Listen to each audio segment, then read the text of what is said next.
王宮に戻って数日後、メイメイ姉ちゃんから氷が届く。私が身請けされるときは、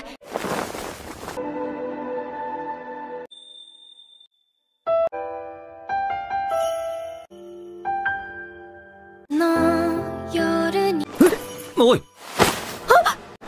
Hi there everyone, Lars back with my final episode review and analysis for the Apothecary Diaries Season 1, brought to you by Camille's Harem, not just a podcast for novice writers by novice writers, but also a YouTube channel by novice writers for novice writers, because writing is an adventure, it's more fun with friends, and this episode was just a fantastic way of capping off the entire season, and really bringing a lot of things full circle. We begin with Lacan discovering that Fang Shan is indeed still alive, him rushing on out to her, and just breaking down and saying, look, I will pay whatever. I'm willing to pay 100,000, 200,000 silver, whatever it takes. This is the courtesan that I want to buy. Then we jump on over to Jinji and Maomao back again at the rear palace. Things are settling back down after all of the recent excitement, and Maomao has a very beautiful moment with Jinji atop the walls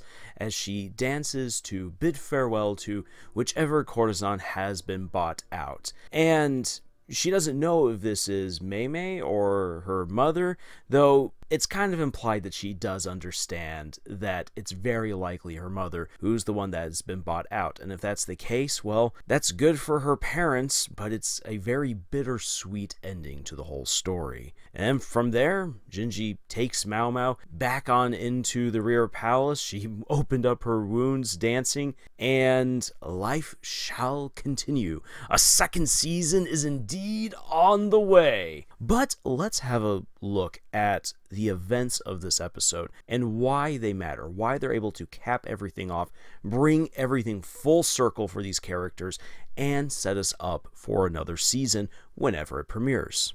So we pick up right where we left off. Lacan is with Meimei, and he's going to come on down. Granny's like, hey, you've got to buy out one of my girls, and you are going to pay, depending on which girl you pick.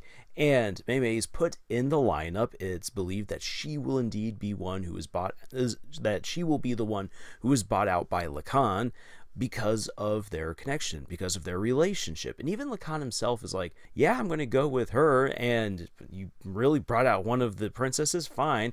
I'm willing to pay up to 20,000, 30,000 silver for her, a significant sum, but hey, this guy can pay. However, Meimei does something that shocks everyone by saying, I want you to know what your options are, and that you want to be happy with whoever you pick. And she opens up the doors leading to Fang Shan's room. Even though it's across the complex, he can hear her voice very lightly, softly, singing her song.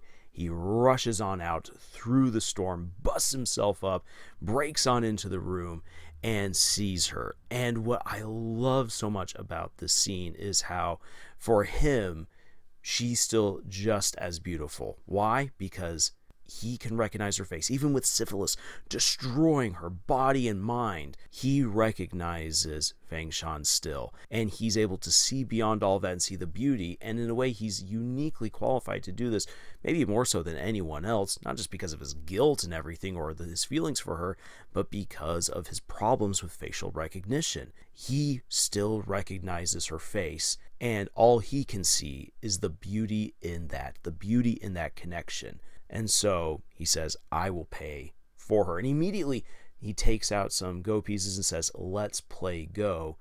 And they begin playing right there. And even though I do believe that he understands what's going to happen to her ultimately, it's very clear that the syphilis malady is very advanced. Fang Shan doesn't have very long to live, according to Maomao, but that doesn't matter to him because this is the woman that he's in love with, and he's willing to pay anything just to have a few precious days left with her.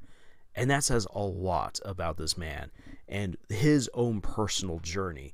And it's a great way of just kind of wrapping things up for him. And as far as Maomao's concerned, she's able now to kind of move on. She gave her father a chance to make a choice. And while she actually really hoped that he would choose Meimei, get her out of the red light district, give her a chance to have a life beyond the Vidigrus house, she still is willing to give her father a chance to have that happiness. Just like with the withered blue rose, though the body of the one that you love will age and break down over time, that doesn't mean that there still isn't a spark of their soul still there. And if you truly love that person, that is what you truly love, and not just what they appear to be. And this also is an emotional moment for Maomao, who, yeah, freedom was right there. But what mattered more to her was the happiness of her older sister within the brothel. They're not related by blood as far as we know, but the one who she sees as her older sister, Fang Shan. And she is willing to give up a chance for freedom and her own happiness to ensure that Fang Shan, even in her last days, has that. As well for Lacan, because I do think that in her own way, she cares for him. Is it romantic? Don't really know. But she does care for him and his happiness. And she knows that this can also be a way for Maomao to come to a positive resolution concerning her parents. And as a sign that it is time to celebrate and everything, she sends Maomao this beautiful silken scarf that she is supposed to wear and dress up, dance along with the rest of us. And even from the palace, Maomao can see how many lights are out and about. Lacan spent a lot of money to get his bride, and everyone is excited. And Maomao admits, yeah, this is a little bit of a ploy from Granny because everyone is just celebrating. People are going to know, oh, whose contract got bought out? And while they then come to the open Vidigra's house and see all the ladies dancing, it's a way of advertising. We're still open for business. See all the other amazing girls we have. The Madame of the Vidigra's house really is a shrewd businesswoman. Well, Maomao goes along with the tradition. She still remembers how to dance, and she finds what she believes to be a secluded place in order to dance out her heart. And this is such a beautiful moment right here because this is the culmination of Maomao's journey. Maomao has been on this journey since the beginning of the first episode, even though it took us a little while maybe to discover that this is really what it was all about. But it is a story of her coming to realize who she is. I've said this many times that this is a story about the women of this world finding their identity, finding their autonomy, getting power where they can in order to ensure the best lives for themselves. This doesn't make them greedy, grummy, backstabbing gals, not at all. It makes them women who understand their position, who want to have a happy ending. And what we get from episode 4, if I remember correctly, with Princess Fuyo, is that she is the only girl thus far in the entire series who gets a truly happy ending. Being able to ride off with her lover, with her prince in shining armor, her knight in shining armor, as it were. They've managed to break all the norms, fool the emperor, and they get to have their own happy life together. All the other women in this story thus far get a bittersweet ending at best. Very, very, very few people truly get everything that they wanted or everything that they felt they deserved. And that is why it's so important for the women of this world to get as much autonomy, as much power as they possibly can, to understand who they are, their position, and to find the most happiness that they can in that. So, by the end of this episode, who is Maomao? She is a girl who is the daughter of Lacan and Fang Shan. She has inherited their intelligence, their sense of snark, beauty, spontaneity, but at the same time, she is not their daughter. She was not raised by either.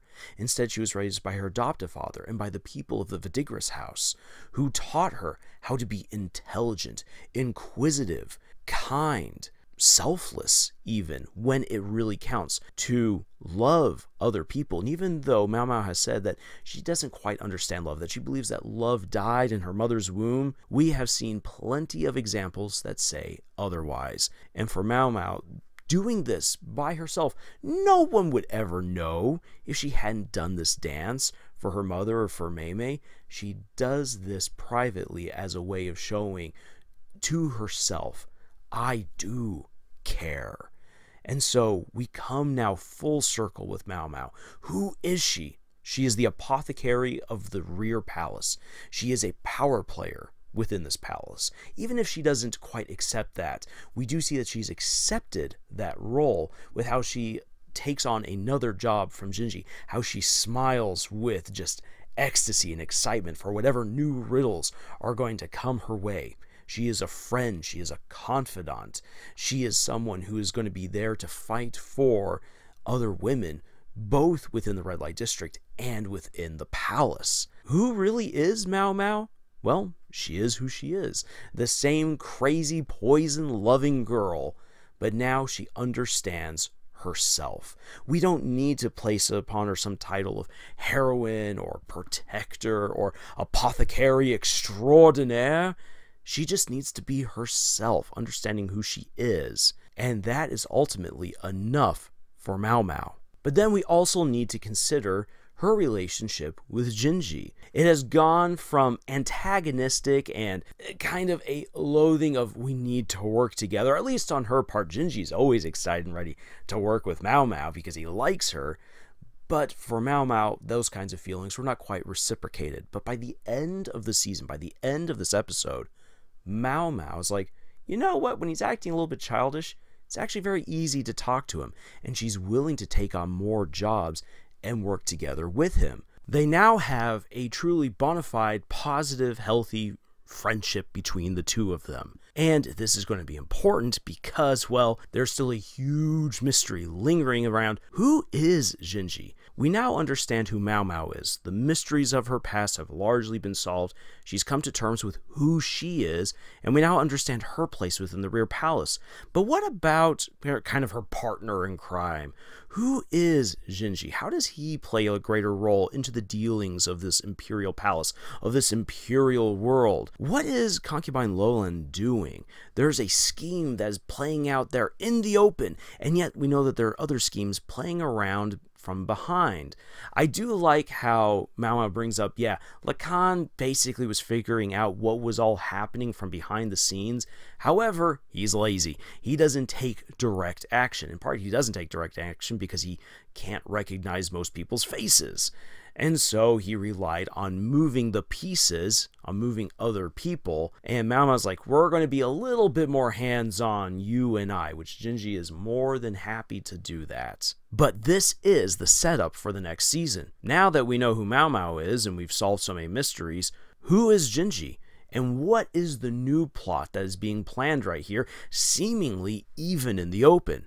These are different power players than the ones that we have grown accustomed to throughout the series thus far. And how is Maomao going to move forward now that she's come to terms with who she is? This is essential right here because no character should just remain stagnant.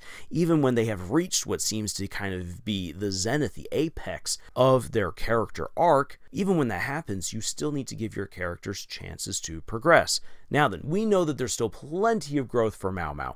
She needs to start reading people a little bit better, like her adoptive father. And of course, her relationship with Jinji is going to develop over time, as well as what other kinds of relationships or issues are going to be coming down the road. Who knows? The people who've obviously read the light novels, read the manga, they know what's coming, but I don't as an anime only. And that might change while I'm waiting for the second season because this is a fun story. I'd love to know what comes next.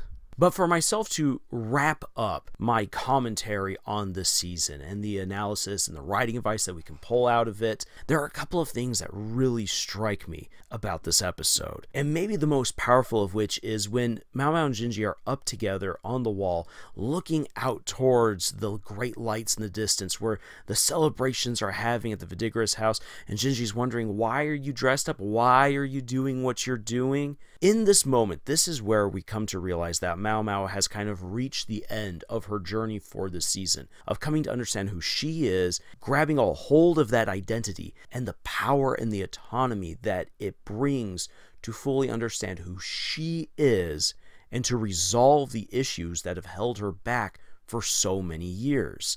However, almost none of that is said out loud. It is all inferred. It is lost in the nuance and the ambiguity, and this is actually a strength of visual storytelling. This is something that cartoons, that movies, that comics, that manga can do way better than books can. The reason why I say that is because if you try to communicate that kind of ambiguity within a book, it's very easy to either get lost in the words by over-describing things, which you don't want to do, or maybe you don't describe enough and it becomes too ambiguous for the audience to really follow and piece together all of the clues that you want them to do. And I will say this, as an author who loves diving into the inner workings of his characters' minds, I would definitely be all like, and now Maomao thought this, and then start explaining what is the real lesson, the real takeaway from this episode. However, that kind of robs the audience of the experience of discovering it for themselves, thinking it over, discussing amongst fans, which is just fantastic. That's what you really want your audience to do. You want them to discuss things, think things through, mull it over, really internalize the story and its characters and their character arcs, what journeys they've gone on, what they've learned, who they've become. You really want to do that as an author, and it's hard to do that. It's hard to communicate that with just words.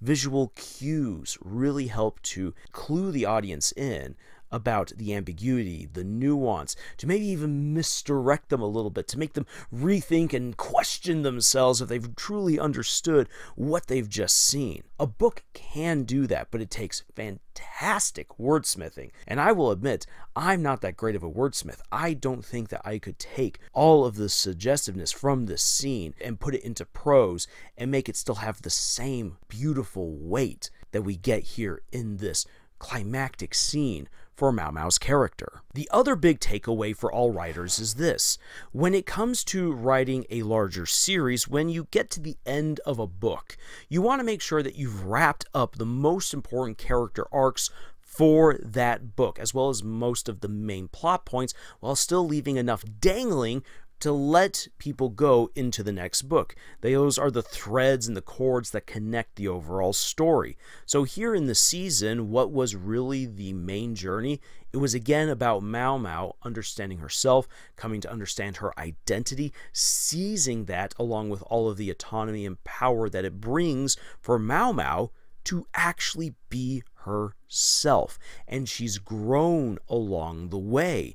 That was the most important thing for this season, and we get that at the very end. Then we have also had very important plot points along the way, such as the assassination attempt on Jinji, figuring out everything with Lacan and Feng Shan, as well as some of the other stuff that happened earlier, like with Princess Fuyo, with the concubines, with solving the mystery of at least who has been trying to commit various murders within the rear palace. A lot of that stuff has been answered. However, we do realize that there's still some loose threads running about. Again, who is Jinji? Who really wants him dead?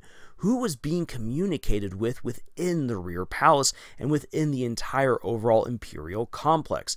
There are still conspirators and assassins running about. We don't know their identities. So that right there, those are things that are necessary for connecting Season 1 to Season 2, as well as introducing us to a big question. What is concubine Lulan doing with her father? We are not given any hints whatsoever, but it is a new developing mystery. And this is excellent writing right here because, well, not only do we love Maomao so much that we just want to continue watching her adventure, but now we want to know who is Jinji. We want to know who are the assassins and what are they planning next. And now we're introduced to a new mystery. What is this new concubine doing? What is she plotting?